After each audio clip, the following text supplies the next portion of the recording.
Hatujazungumzia kama wamekaa kikao leo wakamwambia cheza kama anavyocheza Matola. Hatujazungumza waandishi, mtaki content lile za moto moto, mtaki lile pila lile unaweza ukalipa jina gani? Ule ni mchanganyiko ni mchanganyiko wa gimbi, muhogo, mlenda pamoja na mnamvu. Ndo unapata lile pira ambalo wanacheza ndugu zetu hivi sasa. Pira fulani gumu hivi, pira ambalo haujui wanafanya kitu gani uwanjani. Yani ili mradi tu wamevaa uniform zao zile, basi wanakwenda mbele wanarudi nyuma. Yani ni pira ambalo halitafsiriki. Ushawahi kuona kiumbe kisichojulikana ni cha aina gani?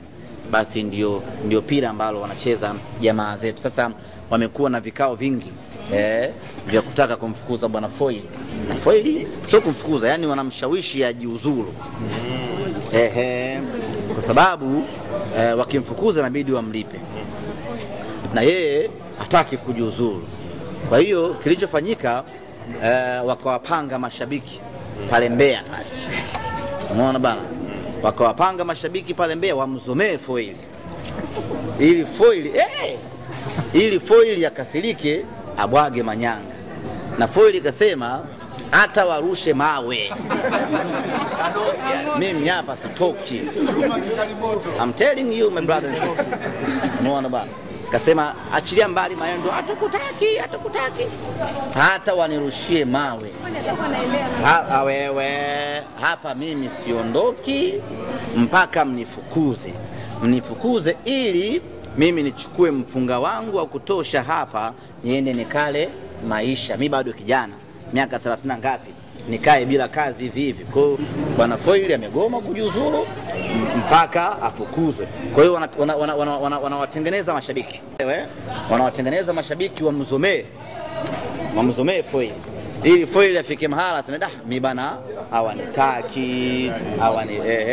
ni awage manyanga. Na Foil akasema hapa mimi siondoki. Kwa hiyo ngoma ni nzito kweli. Na sisi tunaifuatilia kwa ukaribu kuona inaishaje hii. Kwa leo baada ya mechi akamwambia basi kama hutaki kuondoka cheza kama Matola. Unaona ndio kichwa kinawauma hapo sasa. Ngoma bado mbichi kweli. Lakini Foil ana uwezo. Foil ni kocha mzuri sana.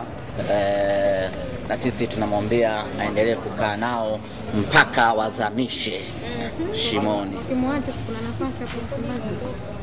Ya Foil kule kwa Msimbazi ana uwezo. Abaki huko.